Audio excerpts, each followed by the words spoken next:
ನಮಸ್ಕಾರ. ನಾವು ಬಿಸಿ ಸಾಫ್ಟ್ವೇರ್ ಅಲ್ಲಿ ಟ್ಯಾಲಿಯಿಂದ ಬಿಸಿಗೆ ಡೇಟಾವನ್ನ ಹೇಗೆ ನಾವು ಮೈಗ್ರೇಟ್ ಮಾಡಬಹುದು ಎನ್ನುವುದರ ಕುರಿತಾಗಿ ನೋಡೋಣ. ಟ್ಯಾಲಿ ಪ್ರೈಮ್ ನಿಮ್ಮ ಬಳಿ ಇರಬೇಕು 4.1 ಗಿಂತ ಎಬೋ ವರ್ಷನ್. ಸೊ ಒಂದು ಯುಟಿಲಿಟಿಯನ್ನ ನಾವು ಇನ್ಸ್ಟಾಲ್ ಮಾಡಬೇಕಾಗುತ್ತೆ. ಆ ಒಂದು ಯುಟಿಲಿಟಿ ಯಾವುದು ಅಂತ ನೋಡೋಣ. busy.in ವೆಬ್ಸೈಟ್ ಅಲ್ಲಿ ನಿಮಗೆ ಆ ಒಂದು ಯುಟಿಲಿಟಿ ಲಭ್ಯವಿದೆ. ನಿಧಾನಕ್ಕೆ ಸ್ಕ್ರಾಲ್ ಮಾಡಿ ಕೊನೆಯಲ್ಲಿ ನಿಮಗೆ ಮಿಸ್ಲೇನಿಯಸ್ ಟೂಲ್ ಅಂತ ಒಂದು ಆಪ್ಷನ್ ಇರುತ್ತೆ. ಅಲ್ಲಿ ಟ್ಯಾಲಿ ಟು ಬಿಸಿ ಅನ್ನುವಂತ ಒಂದು ಯುಟಿಲಿಟಿಯನ್ನು ಡೌನ್ಲೋಡ್ ಮಾಡಿಕೊಂಡು ಅದನ್ನ ಇನ್ಸ್ಟಾಲ್ ಮಾಡಬೇಕಾಗುತ್ತೆ. ಇನ್ಸ್ಟಾಲ್ ಮಾಡುವಾಗ ನಿಮಗೆ ಡೆಸ್ಕ್ಟಾಪ್ ಅಲ್ಲಿ ಈ ರೀತಿಯಾಗಿ ಒಂದು ಐಕಾನ್ ಕ್ರಿಯೇಟ್ ಆಗುತ್ತೆ. ಈ ಒಂದು ಐಕಾನ್ ಅನ್ನ ಕ್ಲಿಕ್ ಮಾಡಿದಾಗ ನಮಗೆ ಈ ರೀತಿ ಒಂದು ವಿಂಡೋ ಡಿಸ್ಪ್ಲೇ ಆಗುತ್ತೆ. ಹಾಗಿದ್ದಲ್ಲಿ ನೋಡೋಣ ಇದನ್ನ ಹೇಗೆ ಮಾಡಬೇಕು ಅಂತ. ಮೊದಲನೇದಾಗಿ ಟ್ಯಾಲಿಯನ್ನ ನಾನು ಓಪನ್ ಮಾಡ್ತಾ ಇದ್ದೇನೆ. ಟ್ಯಾಲಿ ನನ್ನದು ಎಜುಕೇಶನಲ್ ಮೋಡ್ ಆಗಿದೆ. ಎಜುಕೇಶನಲ್ ಮೋಡ್ ಅಲ್ಲಿ ಕೇವಲ 2 ದಿನದ ಡೇಟಾ ಮಾತ್ರ ಇಂಪೋರ್ಟ್ ಮಾಡಬಹುದು. ಲೈಸೆನ್ಸ್ ವರ್ಷನ್ ಇದ್ದಲ್ಲಿ ಮಾತ್ರ ನಿಮಗೆ ಫುಲ್ ಡೇಟಾ ಇಂಪೋರ್ಟ್ ಆಗುತ್ತೆ. ಈ ಒಂದು ಕಂಪನಿಯ ಡೇಟಾವನ್ನ ನಾವು ಇವಾಗ ಇಂಪೋರ್ಟ್ ಮಾಡೋಣ. ಇದರಲ್ಲಿ ನೀವು ಎಷ್ಟು ವೋಚರ್ ಗಳನ್ನ ಎಂಟ್ರಿ ಮಾಡಿದರೆ ಅನ್ನೋದು ನೋಡಬೇಕಾದ್ರೆ DSS ಅಥವಾ ಸ್ಟ್ಯಾಟಿಸ್ಟಿಕ್ಸ್ ಅನ್ನುವಂತ ಒಂದು ಸ್ಪೆಸಿಫಿಕ್ ರಿಪೋರ್ಟ್ ಇದೆ. ಅದನ್ನ ನೀವು ವ್ಯೂ ಮಾಡಿ ನೋಡಬಹುದು. ಇದನ್ನ ವೆರಿಫೈ ಮಾಡಿ ಆದ್ಮೇಲೆ ನೀವು ಬಿಸಿಯಲ್ಲಿ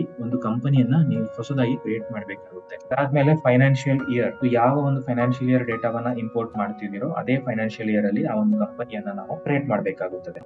ಈ ಒಂದು ಯುಟಿಲಿಟಿಯನ್ನ ನಾವು ರನ್ ಮಾಡಿದಾಗ ನಮಗೆ ಇಲ್ಲಿ ಡೇಟಾ ಡೈರೆಕ್ಟರಿ ಕೇಳುತ್ತೆ. ಸೊ ಡೇಟಾ ಡೈರೆಕ್ಟರಿಯನ್ನ ಸ್ಪೆಸಿಫೈ ಮಾಡಿ ಆದ್ಮೇಲೆ ನಮ್ಮ ಕ್ರಿಯೇಟ್ ಮಾಡಿರುವಂತಹ ಕಂಪನಿಯ ಹೆಸರು ಡಿಸ್ಪ್ಲೇ ಆಗುತ್ತೆ. ಸಾಕಷ್ಟು ಕಂಪನಿಗಳಿರುತ್ತೆ, ಅದರಲ್ಲಿ ನೀವು ಕ್ರಿಯೇಟ್ ಮಾಡಿರುವಂತಹ ಕಂಪನಿ ರಾಜ್ ಟ್ರೇಡರ್ಸ್ ಕ್ಲಿಕ್ ಮಾಡಬೇಕು. ಹಾಗೆ ಮಾಡಿದ್ಮೇಲೆ ಇದರ ಒಳಗಡೆ ಎಷ್ಟು ಫೈನಾನ್ಷಿಯಲ್ ಇಯರ್ ಡೇಟಾಸ್ ನಿಮಗೆ ಇಂಪೋರ್ಟ್ ಆಗಬೇಕು ಅಂತ ಕೇಳ್ತಾ ಇದೆ.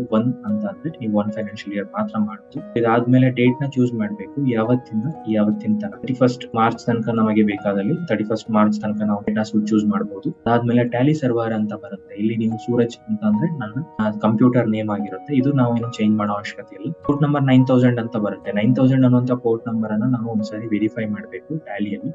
ಸೊ ಅಲ್ಲಿ ನಾವು ಟ್ಯಾಲಿಗೆ ಹೋದ್ರೆ ಇಲ್ಲಿ ಎಕ್ಸ್ಚೇಂಜ್ ಅನ್ನುವಂತ ಒಂದು ಆಪ್ಷನ್ ಇರುತ್ತೆ. ಡೇಟಾ ಸಿಂಕ್ರೊನೈಸೇಷನ್ ಅಂತ ಇರುತ್ತೆ. ಇಲ್ಲಿ ಬಂದು ನಮಗೆ 9000 ಅನ್ನುವಂತ ಪೋರ್ಟ್ ನಂಬರ್ ಅಲ್ಲಿ ಕೊಡಲಾಗುತ್ತೆ. ಈ ಒಂದು ಪೋರ್ಟ್ ನಂಬರ್ ನ ಬದಲಾಯಿಸಬಾರ್ದು. ಇದೇ ಪೋರ್ಟ್ ನಂಬರ್ ಅನ್ನ ನಾವು ಹಾಗೇನೆ ಬಂದು ಈ ಒಂದು ಯುಟಿಲಿಟಿಯಲ್ಲಿ ಎಂಟರ್ ಮಾಡಬೇಕು. ಅದಾದ್ಮೇಲೆ ನಾವು ಮಾಸ್ಟರ್ ಮಾಡ್ಬೇಕಾ ವೌಚರ್ ಮಾಡ್ಬೇಕಾ ಅಂತ ಡಿಸೈಡ್ ಮಾಡ್ತೇವೆ. ಮಾಸ್ಟರ್ ಮತ್ತೆ ವೌಚರ್ ಎರಡು ಬೇಕಾದಲ್ಲಿ ಎರಡನ್ನು ಸೆಲೆಕ್ಟ್ ಮಾಡಿ ಇದನ್ನ ಮೊದಲನೇದಾಗಿ ನಾವು ಮ್ಯಾಪಿಂಗ್ ಮಾಡ್ಬೇಕು. ಅಂದ್ರೆ ಆ ಒಂದು ಮ್ಯಾಪಿಂಗ್ ಅಂತ ಅಂದ್ರೆ ಟ್ಯಾಲಿಯಲ್ಲಿ ಇರುವಂತಹ ಕೆಲವೊಂದು ಡಿಫಾಲ್ಟ್ ಲೆಜರ್ ಗಳು ಹಾಗೇನೆ ಬಿಸಿಯಲ್ಲಿ ಇರತಕ್ಕಂತ ಕೆಲವೊಂದು ಲೆಜರ್ ಗಳನ್ನ ಮ್ಯಾಪ್ ಮಾಡಬೇಕಾಗುತ್ತೆ. ಮ್ಯಾಪ್ ಆದ್ಮೇಲೆ ಕೆಲವೊಂದು ಲೆಜರ್ ಗಳು ಮ್ಯಾಚ್ ಆಗಿಲ್ಲವಾದಲ್ಲಿ ಅವುಗಳನ್ನ ಮ್ಯಾನ್ಯುವಲಿ ಮ್ಯಾಪಿಂಗ್ ಅನ್ನ ಮಾಡಬೇಕು. ಮ್ಯಾಪಿಂಗ್ ಕಂಪ್ಲೀಟ್ ಆದ್ಮೇಲೆ ನಾವು ಒಮ್ಮೆ ರಿಫ್ರೆಶ್ ಅನ್ನು ಪ್ರೆಸ್ ಮಾಡಬಹುದು. ಆದ್ಮೇಲೆ ಟ್ರಾನ್ಸ್ಫರ್ ಅನ್ನ ಕ್ಲಿಕ್ ಮಾಡಿದ್ರೆ ನಮ್ಮ ಡೇಟಾ ಈ ರೀತಿಯಾಗಿ ಇಂಪೋರ್ಟ್ ಆಗುತ್ತೆ. ಎಷ್ಟು ವೌಚರ್ಸ್ ಅನ್ನ ಎಂಟ್ರಿ ಮಾಡಿರ್ತೇವೋ ನಮ್ಮ ಡೇಟಾ ಎಷ್ಟು ಸೈಜಸ್ ಇರುತ್ತೋ ಅದರ ಬೇಸ್ ಅಲ್ಲಿ ನಿಮಗೆ ಇದು ತೆಗೆದುಕೊಳ್ಳುತ್ತೆ. ನಮಗೆ ವೌಚರ್ ಇಂಪೋರ್ಟ್ ಡನ್ ಅನ್ನುವಂತ ಸಕ್ಸಸ್ಫುಲ್ ಮೆಸೇಜ್ ಡಿಸ್ಪ್ಲೇ ಆಗುತ್ತೆ. ಡೇಟಾನ ನಾವು ವೆರಿಫೈ ಮಾಡೋದಕ್ಕೋಸ್ಕರ ಸ್ಟ್ಯಾಟಿಸ್ಟಿಕ್ಸ್ ಅನ್ನುವಂತಹ ರಿಪೋರ್ಟ್ ಅನ್ನ ಯೂಸ್ ಮಾಡಬಹುದು.